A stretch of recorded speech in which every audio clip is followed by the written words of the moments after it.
Hey, what is up, everyone? Welcome back to our YouTube channel. So, for today's video, I'm going to teach you how you can easily manage Trello board users and permissions. So, first is head over to Trello.com and, of course, make sure that you're logged into your account.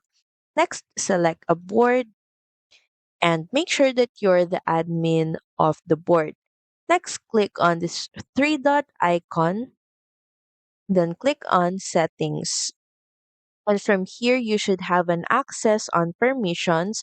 You can customize and edit this, starting with commenting. You have an option to choose who are allowed to comment. You have an option to disable it or just the members and admins or the workspace members. From here, you also have an option to add and remove members. Just click on it. And from here, you also have an option to choose who has the option or access in adding or removing members from the board.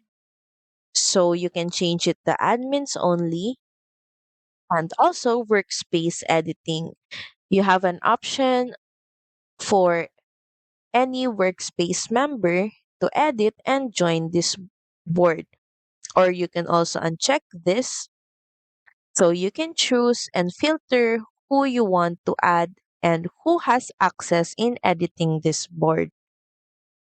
So that's pretty much it. Thank you very much for watching this video. I hope that you find this video helpful. And if you do, please don't forget to like, share, and subscribe to the channel. And I will see you again on the next one. Bye!